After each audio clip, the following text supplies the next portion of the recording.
모든 생물들이 그러하겠지만 특별히 사람은 안전을 추구하는 존재입니다. 살아있는 모든 생물은 본능적으로 자기 안전을 계속 도모하게 되지요. 심리학 이론에 의하면은 인간의 기본적인 그 생존에 필요한 욕구 있죠. 이제 먹을 거, 숨을 쉴 수 있는 호흡, 여러 가지 마실 물, 이런 것들을 첫 번째로 이것을 찾는다고 하는 거죠. 그런 신체적인 우리가 생존에 대한 물리적인 욕구를 먼저 필요로 하게 되고, 그 다음에 이것이 충족이 되면 그 다음에 필요한 게 뭐냐면 내가 이제는 내면적으로 정신적으로 느낌상 안전하다고 하는 이러한 믿음을 필요로 한다고 합니다. 그래서 이제 심리학자 메슬로우가 분석한 바에 의하면은 인간이 추구하는 안전에 대한 두 가지 유형이 있는데, 하나는 신체적 안전, 또 하나 두 번째는 심리적 안전이라고 합니다. 만약 이 두 가지가 해소가 안 되면은 사람이 어떻게 될까요? 불안해하고, 못 견뎌하고, 두려워하고, 그 다음에 신경증적 노이로제 현상에 시달린다고 합니다. 예민해지고, 인내심이 없어지고, 화도 나고, 짜증도 나고. 요즘 현대가 일종의 그런 심리적 안전을 요구받지 못해서 불만을 표출해내는 그런 시대가 아닌가 생각이 됩니다. 그러면은 하나님을 믿는 백성들의 모습은 어떠할까? 성경에 소개된 이스라엘 백성들의 모습은 곧 저와 여러분들의 모습입니다. 그러한 모습이 성경에 소개되어 있는데, 오늘 본문의 말씀에는 제자들이 배를 타고 가는 상황에서 발생한 풍랑으로 인한 안전에 대한 위협받고 있는 그런 지경이죠. 저들이 벳세다 언덕에서 어떤 일이 있었습니까? 오병이어 기적을 체험하고 주님께서 제자들을 배에 태워서 이제 갈릴리 건너편으로 보내시고 주님은 산으로 올라가셔서 기도하셨습니다. 밤이 맞도록 기도하셨습니다. 그런 상태에서 노를 저어가다가 풍랑을 만났는데, 자, 이것이 뭐냐면은 조금 전에 오병이어 사건은 먹을 것이 부족하고 없어서 아까 말한 메슬로의 심리학자의 분석에 의한 것처럼 내가 먹을 것에 대한 그런 안전이 충족되지 않은 상태를 경험을 했고, 이것이 해결받은 다음에 그 다음에 이제는 내 삶의 전체가 안전하지 못하다고 하는 위협 속에 빠져 있게 됐습니다. 자, 이렇게 먹을 것에 대한 문제, 다음에 안전에 대한 문제가 겹쳐 왔는데, 여기에 우리가 주목해야 될 메시지가 뭘까요? 우리가 무엇을 바라봐야 될까요?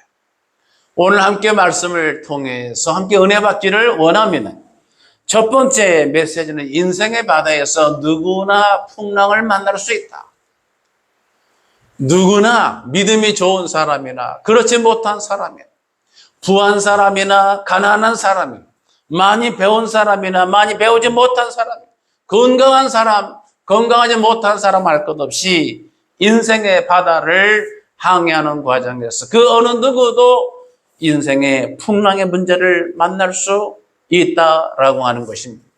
원래 갈릴리 이 바다, 갈릴리 호수, 이 호수가 물이 크면 다 바다라고 했는데 갈릴리 바다라고도 하고 게네사렛 호수라고도 합니다. 이 갈릴리가 원래 해수면보다 한 212m 정도가 낮은 위치에 처해 있습니다.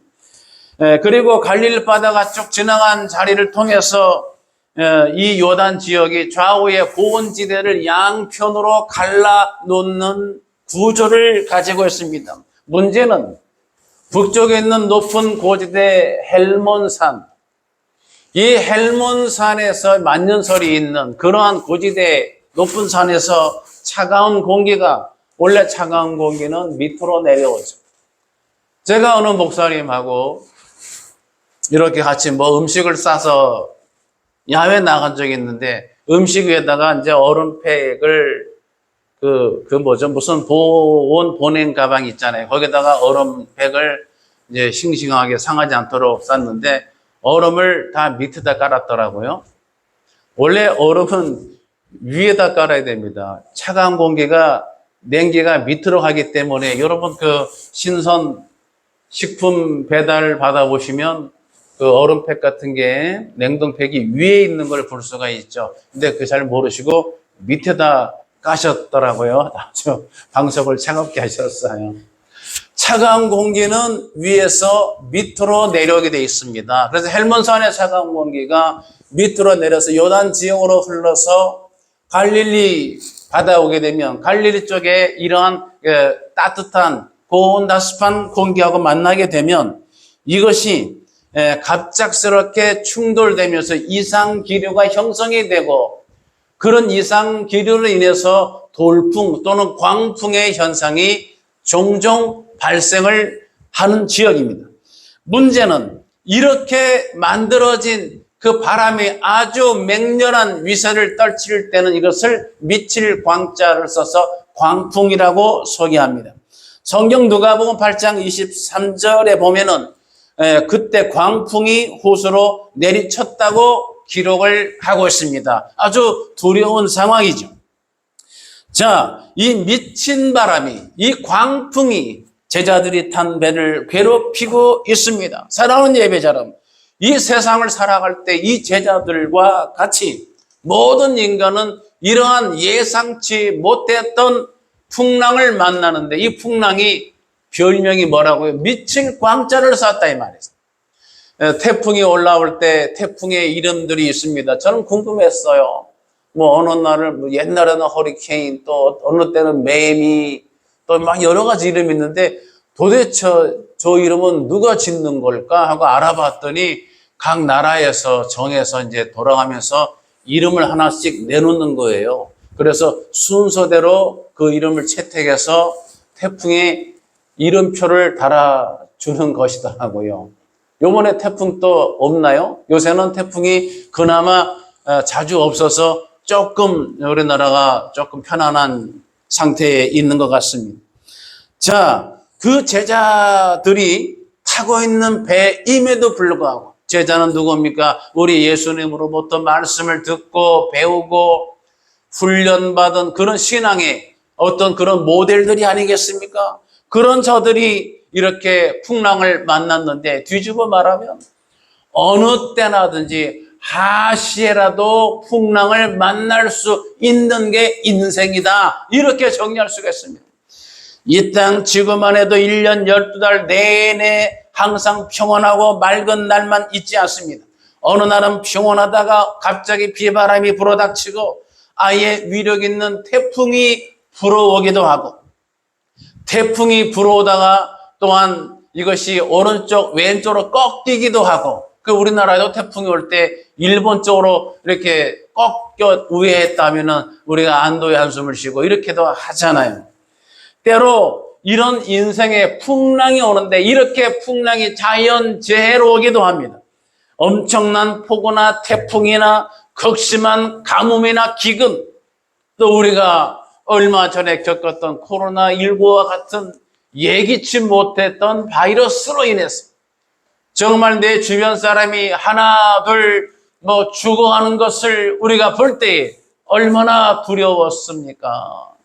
이런 문제가 바로 자연적인 형태로 풍랑을 만나기도 합니다. 어느 경우에는 사회적, 경제적 풍랑을 만나기도 합니다. 우리가 개인적인 힘으로 어찌해볼 수 없는 사회적인 문제, 사회 갈등, 또 사회적으로 어떤 경제적인 위기, 빈곤, 부정, 부패 이런 문제를 직면하게도 됩니다. 우리나라도 IMF를 겪으면서 온 국민이 금모으기 운동하고 전부 다 아주 그냥 다 긁어내서 IMF 문제를 극복한 경험도 가지고 있습니다. 어느 땐 이 풍랑이 개인 건강 문제로 오기도 합니다. 갑작스러운 건강 약화돼서 질병의 문제로 신음하고 고통하기도 합니다. 우리 성도님도 대상포진으로 고생하고 있는 성도님들 계시죠. 늘 안타까운 마음으로 기도하고 있습니다. 저도 오래전에 갑상선 계통에 질병이 와서 제가 16kg가 빠졌었어요. 16kg. 상상이 안 되죠. 16kg 빠지니까.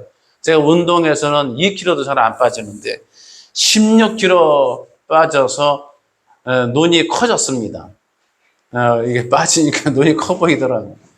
정말 목소리도 잘 안 나오고 그런 일도 겪었습니다. 그러나 하나님께서 다 지나게 하셨습니다. 하나님께 내어 맡기고 기도하고 약도 제가 던져버렸습니다. 하나님이 치료해 주셨습니다. 할렐루야.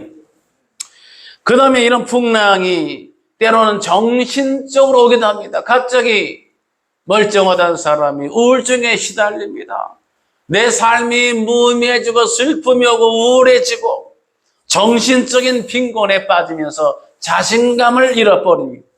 때로는 가정의 풍랑으로 만나기도 합니다. 가족 중에 갑자기 가족이 아프거나 다치거나 사고 나거나 또는 가족의 그 어떤 직장에 문제가 생겨서 부도나 실패가 되거나 가정이 깨지는 경우도 있고요. 그래서 가정적인 위기로 오기도 합니다. 사랑하는 예배자 여러분, 이런 모든 것이 다 풍랑인데 이런 풍랑이 반드시 인생에 잘못 살았던 불성실했던 실패자에게만 오지는 않습니다. 열심히 살고 나름대로 노력하고 애쓰고 성실히 살았던 사람 할 것 없이 누구에게나 예기치 않게 이런 풍랑이 오는데 더욱 두려운 것은 영적 풍랑이기도 합니다. 이 땅에는 지금 여러 가지 각종 이단들이 정말로 이단들이 옛날에는 자신을 숨겨서 전도 활동을 했다고 하면 이제는 아예 드러내놓고 합니다. 아예 과시를 합니다. 세과시를 하고 있습니다. 사랑하는 예배자 여러분, 정말로 우리가 신앙인이 정신 차리지 않으면 안 됩니다. 성경 베드로전서 5장 8절은 이렇게 권면합니다. 근신하라 깨어라 너희 대적 마귀가 우는 사자같이 두루다니며 삼킬 자를 찾나니. 이런 때를 살고 있는 거예요. 사랑하는 예배자 여러분, 영적으로 깨어있고 어떤 풍랑을 만나도 우리가 주만 바라보고 이기는 자 되시기를 축복합니다. 성경은 근본 우리 인생이 원래가 맑은 날만 있다고 가르치고 있지를 않습니다. 전도서 7장 14절은 이렇게 기록합니다. 형통한 날에는 기뻐하고 곤고한 날에는 되돌아보아라. 이 두 가지를 하나님이 병행케 하사 사람이 그 장래일을 능히 헤아려 알지 못하게 하셨느니라. 여러분 이해하셨습니까? 이 땅을 사는 동안에는 광야 출애굽에서 광야하는 코스와 다를 바가 없어요. 그래서 이 땅을 사는 동안에는 정말로 형통한 날도 있지만 곤고한 날도 있고 풍부에 처할 때도 있고 우리가 궁핍에 처할 때도 있고 배부름의 때와 배고픔의 때 또한 창세기 8장 끝절에 소개된 것처럼 이 땅이 있을 동안에는 낮과 밤이 있고 더위와 추위가 있고 여름과 겨울이 항상 그치지 않겠다고 기록한 말씀을 기억해야 될 줄로 믿습니다. 어떠한 풍랑을 만나도 우리가 흔들리거나 요동함 없이 주님을 일관되게 바라보고 말씀을 신뢰하고 앞으로 나가는 예배자 되시기를 축복합니다.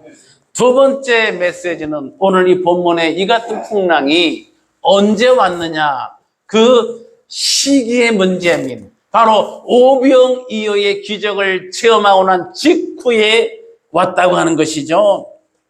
자, 저들은 먹을 것이 없어서 큰 문제에 봉착을 했습니다. 벳세다 언덕에서 5,000명 이상 되는 무리들이 예수님의 말씀을 듣고 이제 파에서 가려고 하는데 저들이 먹을 것이 없어서 가다가 기진할까 염려한 그런 상황이 됐죠.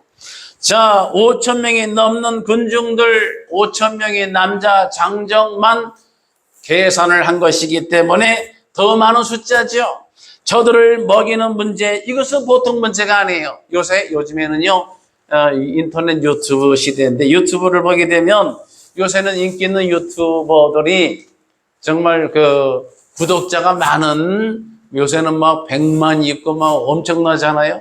그런 쪽에서 뭘 한다고, 좋은 일 한다고 계좌번호 올리고 한마디 이렇게 문자로 쫙 나가잖아요.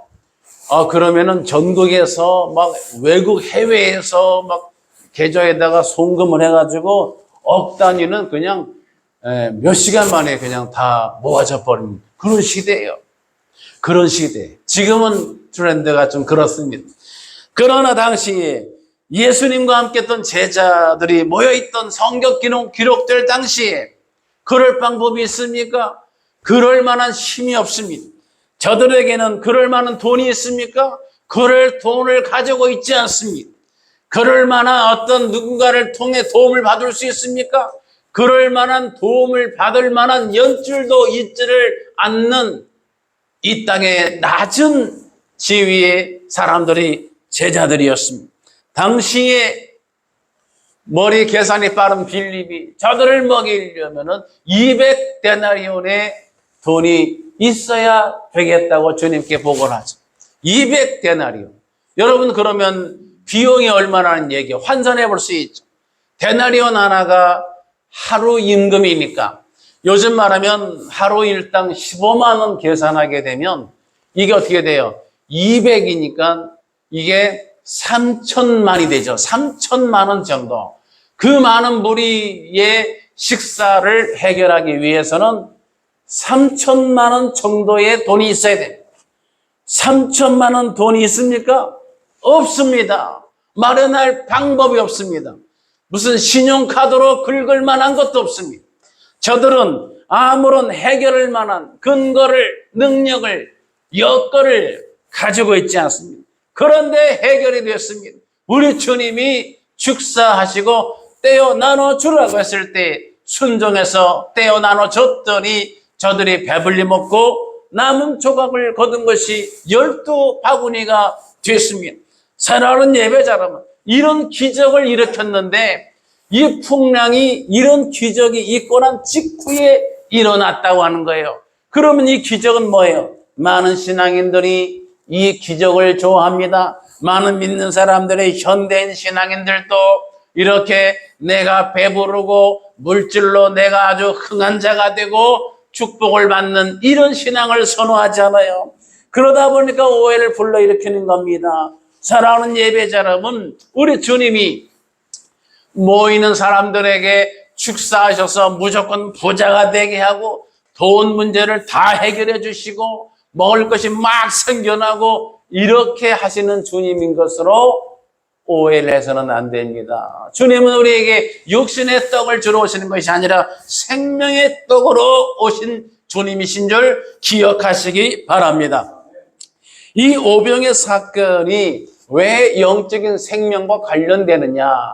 여러분, 이 오병의 사건이 유월절이라고 하는 개념과 연결시킵니다. 성경이 여러분 불필요한 기록을 남기고 있지는 않아요. 그러니까 성경이 거룩한 생략을 하고 있는데 기록을 했다는 것은 의도적인 건데 요한복음 6장 4절을 보게 되면 이렇게 오병의 사건이 기록될 당시에 그 출발점을 이렇게 소개합니다. 마침 유대인의 명절인 유월절이 가까운지라. 여러분 들으셨습니까? 유월절이 가까웠다. 그럼 유월절이 뭡니까? 유월, 영어로 패스오버. 뭘 패스오버 했어요? 죽음의 죄가, 여러분 죽음의 죄가 각 집안 방 안으로 스며들어서 첫 장자가 죽임을 당할 때에 우리 하나님께서 어떻게 처방하셨어요? 흠없고 점없는 어린 양을 취하에다가 그 어린 양을 죽여서 피를 취해서 우슬추에, 정결한 우슬추로 문설주 위에와 양옆을 발라놓은 집은 죽음의 죄가 지나가도록 하나님이 역사하셨잖아요. 그래서 죽을 수밖에 없는 상황에 죽음의 재앙이 지나가고 넘어가고 통과됐다. 이것이 유월되었다. 유월절입니다. 유월절은 뭐예요? 어린 양의 피 흘림의 사건이 존재되어 있습니다. 피 흘림의 사건. 주님이 어린 양 되셔서 십자가에 달려 죽으시고 그 피를 발라 살게 되는 줄 믿으시기 바랍니다. 오병이의 사건은 그러므로 떡을 먹고 내가 뱃속이 든든하고 소위 말하는 배부르고 등 따시고 그것을 목적으로 하신 사건이 아니라고 하는 거예요. 하나님을 신뢰하고 하나님 나라를 바라보고 그 나라와 의를 구할 수 있는 신앙, 어떠한 환경적인 어려움에도 흔들리지 않고 주를 바라볼 수 있는 신앙, 내 생명을 죽이지 못하는 이 땅의 어떤 것도 내가 두려워하지 않을 수 있는 담대한 믿음, 하나님이 함께 하실 것을 믿고 내가 담대히 믿음으로 나갈 수 있는 이러한 태도를 우리 주님이 찾으시고 계시는 거예요. 주님은 요한복음 6장 48절 보면은 오병이어 사건이 끝난 다음에 기록된 말씀인데 아예 자신을 생명의 떡이라고 말씀하시죠. 내가 곧 생명의 떡이니라. 너희 조상들은 광야에서 만나를 먹었어도 죽었거니와 이는 하늘에서 내려오는 떡이니 사람으로 하여금 먹고 죽지 아니하게 하는 것이니라. 사랑하는 예배자 여러분, 이 모든 게 뭐와 연결돼요? 구원과 연결되는 거예요. 오병이어 기적의 사건은 육신의 배를 만족하는 차원을 넘어 구원과 연결되는 사건, 구원의 예표를 가르쳐 주시는 사건이라 이 말이에요. 사랑하는 예배자 여러분, 우리가 이 땅에 사는 동안에 눈에 보이고 배부를 수 있는 먹는 떡도 중요하지만은 그것만을 위해 살지는 말라고 하는 거예요. 신령한 떡을 취하며 살기를 원하시는 것입니다. 그러나 저들은 먹는 떡만 보았습니다. 눈에 보이는 현상만 보고 두려워했습니다. 먹는 떡만 보고 저들이 불안해하고 안전을 느끼지 못하고 안심하지 못하는 상황과 눈에 보이는 환경적인 풍랑을 인해서 요동치는 상황 똑같이 연결되고 있습니다. 사랑하는 예배자 여러분, 우리 신앙인들은 눈에 보이는 것보다 보이지 않는 소망을 갖는 존재인 줄을 기억하시기 바랍니다. 그런데 믿는 사람들이요, 눈에 보이는 현상 위주로 볼 때에 종종 걸려 넘어지고 시험에 빠진다고 하는 거예요. 성경 보면 아담과 하와도 그 나무의 실과를 본즉 나무의 실과를 눈으로 봤습니다. 눈에 보이지 않는 하나님의 언약의 약속을 보지 않고 눈에 보이는 실과의 외관만 봤습니다. 그랬더니 어떻게 됐어요? 먹음직하고 보암직도 하고 탐스러운, 이게 바로 눈으로 본 외관의 특징이죠. 이것을 보고 취했을 때 저들은 범죄자가 되고 말았습니다. 하나님의 계명을 어기고 사단의 소리를 들어 죽는 존재가 되고 말았다 이 말이에요. 아브라함의 조카 롯 역시 현실적인 유혹에 빠졌습니다. 그는 단지 눈이 보기에 좋은 땅 선택에 갔는데 거기가 어디예요? 소돔 땅입니다. 결국은 유황불로 다 심판받아 멸망한 도시가 되고 말았습니다. 내가 눈으로 보아서 좋은 것을 선택해 갔는데 믿는 사람이 그렇게 갔을 때 롯의 가정처럼 결국은 망한 선택이 되고 말았다 이 말이에요. 성경의 야곱과 에서도 역시 마찬가지로 시험에 빠진 사람인데 배고픔의 문제를 참지 못하고 눈으로 뭘 봤어요? 눈에 보이는 먹고 배부를 수 있는 팥죽 한 그릇을 보았습니다. 그리고 선택을 했습니다. 그래서 장자의 명분을 팔아버리고 말았습니다. 사랑하는 예배자 여러분, 그러므로 오병의 기적을 통해서 이 풍랑의 위협을 통해서 깨달을 게 뭐예요? 바로 오병이의 기적이 있고 난 직후에 또 한 번의 환경의 위협이 오는 것인데 은혜 받은 사람은 은혜의 결과만 받고 배부름에 만족할 것이 아니라 그 의미를 하나님의 뜻을 우리가 분별해 나가야 될 줄로 믿습니다. 문제 걸 때 문제만 볼 것이 아니고 주님을 바라봐야 할 줄로 믿습니다. 문제 앞에 위축되지 마시기 바랍니다. 오히려 산을 향해 눈을 들고 천지를 지으신 여호와 하나님을 의지하고 앞만 보고 달려나가는 저와 여러분 되시기를 예수님의 이름으로 축복합니다. 마지막 세 번째로, 주님께서는 제자가 고난당하는 상황을 보시고 아시고 밤중에 찾아와 주셨다고 하는 겁니다.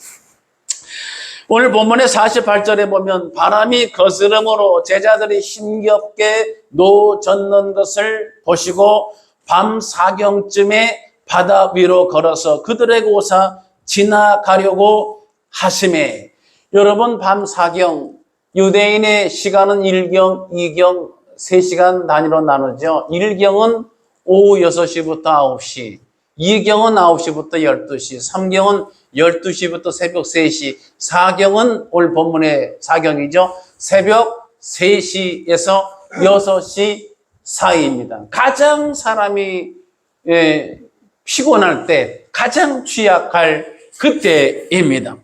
더군다나 주님은 어디에 계시냐면 산으로 기도하러 가셨습니다. 제자들은 배를 타고 갈릴리 건너편으로 건너는 중이고, 주님은 아예 배에 오르지도 않으셨고 산에 오르셔서 기도하고 계시는 상황이. 자, 여러분, 제자들의 느끼는 불안이 뭐예요? 지금 제자들의 관점에서 우리가 만약에 촬영으로 말하면은 이 카메라를 제자 쪽에다가 우리가 초점을 맞추게 되면 그 현장에는 뭐가 있어요? 주님이 없습니다.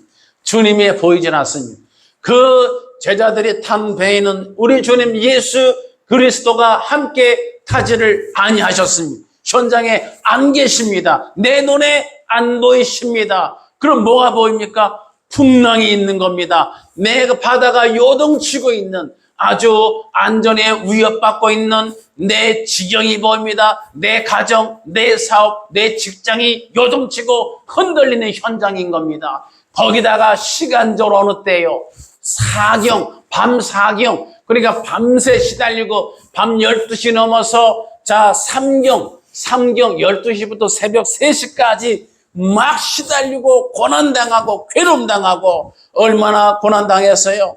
저들이 노를 젓는데 힘겹게 노를 젓다. 개역 개정 개역 한글에는 괴로이 노를 젓다. 이 단어를 찾아보니까 헬라 뜻으로는 고문당하다. 아예 고문을 당할 정도로 지치도록 그렇게 노를 젓다는 뜻이에요. 얼마나 저들이 정말 밑바닥에 처해서 위기를 느꼈습니까? 고문당하도록 지치도록 노를 젓으면서 죽지 않으려고 밤 3경을 지나 밤 4경, 새벽 3시에서 6시 사이가 된 그 지경까지 이르게 된 거예요. 자, 이제 정리해 보겠습니다. 그 현장에는 주님이 안 보이십니다. 내 문제에 지금 한복판에 나는 거의 죽어가고 있는데 예수 그리스도는 내 눈에는 보이지 않습니다. 내 직장, 내 가정, 내 인생의 행로, 내 위기 속에 예수 그리스도가 보이지를 않습니다. 자, 카메라를 옮겨보겠습니다. 그러면 우리 주님은 뭐하고 계십니까? 우리 주님은 머나먼 육지에서, 더군다나 육지에서 갈릴리 바다 해안가에 있는 게 아니라 산에 올리셔서 기도하고 계시는 겁니다. 그런 주님이 문제는 중요한 동선을 나타나고 있어요. 이게 뭐냐면 우리 주님이 바로 이러한 상태를, 제자들의 상태를 보셨다고 기록하고 있습니다. 저들이 괴로이 노젓고 있는 것을 보시고 밤사이 사경에 찾아와 주셨다. 사랑하는 예배자 여러분, 주님이 보셨다는 것은 멀리서 대충 봤다는 게 아니라 주목해서 집중해서, 정말 어미새가 새끼 자녀새를 돌아다 보듯이, 이 동물의 왕국에서도 어미새가 공중을 나누면서 여러 새끼들이 막 밥 달라고 울 때 자기 새끼를 정확하게 초점을 맞춰서 정밀하게 보고 있잖아요. 막 어딘지 두리뭉실을 막 헤매는 게 아니라 정확히 내 자식, 내 새끼를 정확히 보고 거기를 향해 날아와서 먹이를 주고 돌봐주고 날개로 감싸주고 있지 않습니까? 우리 예수님이 그렇게 하셨어요. 멀리 산 위에 계시는데 멀리서 제자들의 고난당하고 있는 현장을 보시고 아시고 그 다음에 찾아와 주셨는데 어느 때에 성경은 의도적이죠. 더 일찍 오실 수도 있었겠습니다만 우리 주님은 우리에게 조언을 주시기 위해서 가장 취약할 때, 가장 어둡고 피곤하고 지치고 약할 새벽 3시 넘은 시간에 주님이 바다 위를 걸어 오셨다고 하는 것입니다. 사랑하는 예배자 여러분, 이것이 주님의 우리를 돌보시는 방법, 이것이 하나님의 사랑인 줄 기억하시기 바랍니다. 시편 139편 2절 3절 주께서 내가 앉고 일어섬을 하시고 멀리서도 나의 생각을 밝게 하시오며 나의 모든 길과 내가 눕는 것을 살펴보셨으므로 나의 모든 행위를 익히 아시오니. 할렐루야. 여러분 이제 깨달아지십니까? 여러분이 삶의 지경을 통해 풍랑을 만나본 적 있습니까? 또는 지금 여러 가지 작고 많은 풍랑 속에 힘들어 계십니까? 여러분 걱정하지 마시기 바랍니다. 내 눈에는 주님이 보이지 않고 내 현장에는, 내 인생의 지경에는, 내 가정에는, 내 직장에는 주님이 함께 하시지 않은 것 같이 느껴지나 우리 주님은, 내가 알지 못하는 시각에 우리 예수님은 제자들의 고난당하는 것을 아주 정말 주의 깊게, 아주 예리하게 정확하게 지켜보시고 계시다고 하는 것입니다. 이런 주님이 지켜보시다가 가장 불리한 시간에, 가장 어두운 시간에, 가장 내가 헤매는 시간에, 가장 내가 깨닫지 못하고 취약해진 그때에 바다 위를 걸어서 이 문제를 해결하시기 위해서 찾아와 주시는 우리 주님 여호와 하나님이신 줄을 기억하시기 바랍니다. 이제 말씀을 정리하겠습니다. 그러므로 우리가 사는 동안에 인생의 풍랑의 문제를 여러분 수도 없이 만났을 것입니다. 때로는 믿음에서 내가 떠나 절망과 낙심에 처했을 때도 있었을 것입니다. 풍랑을 인해서 숨어 지냈을 때도 있었을 것입니다. 풍랑을 인해서 내 마음이 괴롭고 비통하고 슬픔에 빠진 그런 신앙도 있을 것입니다. 풍랑을 만나서 내 곁에는 아무도 없다, 나와 함께하는 사람은 없고 나는 정말 내 인생 나밖에 없다라고 혼자 정말 속으로 쓸쓸히 외쳤을 분도 계실 수가 있습니다. 그리고 때로는 하나님께서 한번 도와주시면 되는데 왜 한 번 도와주시질 않으실까 하고 답답하고 이것이 괴로워지는 그런 경우도 계실 것입니다. 그러나 우리 하나님, 우리 주님이 마치 풍랑을 맞는 먼 지경에 눈에 보이지 않는 지경 속에서 제자들을 지켜보시고 찾아와 주신 것처럼 그렇게 찾아와서 문제를 해결해 주실 줄로 믿습니다. 오병이의 기적 사건 때도 아무것도 없는 바 된 재료 가지고도 우리 주님이 염려하지 않도록 축사해서 그 문제를 해결해 주셔서 1차적인 안전의 위험의 문제를 해결해 주신 주님, 이번에는 2차적으로 환경적으로 내가 심리적으로 안전을 느끼지 못하고 괴로워하고 있을 때 그 불리한, 믿을 수 없는, 상식적이지 않는 시간과 환경과 공간 속에 주님이 찾아와서 문제를 해결해 주신 줄 기억하시기 바랍니다. 이 주님이 여러분과 함께 하시기를 축복합니다. 이 주님이 여러분의 인생에 동행해 주시기를 축복합니다. 내가 보지 못하고 깨닫지 못하고 알지 못했을지라도 우리 주님은 보시고 아시고 찾아와 주시는 그런 동선을 알려주시는 예수 그리스도인 것을 기억하시기 바랍니다. 이 주님을 내 마음속에 모시고 나의 소망은 오직 예수 그리스도라고 선포하는 저와 여러분 되시기를 예수님의 이름으로 축복합니다. 기도하겠습니다. 할렐루야. 은혜와 사랑을 감사드립니다. 오늘 주께 나와 예배할 때에 우리 인생의 크고 작은 풍랑을 만나 우리가 괴롭게 인생의 노를 젓고 있을 때에 찾아와 주시는 우리 주님이 계신 것을 이 시간 깨닫게 해주시니 감사합니다. 이 시간 이런 주님을 의지하고 담담을 잃지 않게 하시고 우리의 소망은 예수 그리스도라고 선포하고 하나님 믿음으로 담대히 나가는 힘있게 믿음의 행보를 감당하는 슬기로운 주님의 제자들이 되게 하여 주시옵소서. 믿사옵고 감사드리며 예수님의 이름으로 기도. 우리를 죄에서 구원하신 우리 주 예수 그리스도의 은혜와 하나님 아버지의 크신 사랑과 성령님의 감동, 감화, 인도, 교제하심이 오늘 주 앞에 나와 예배하는 모든 예배자들 머리 위에와 기도 제목 위에와 저들의 가정 위에와 자녀들의 진로와 비전 위에와 이 나라와 민족 위에 함께 있을지어다. 아멘.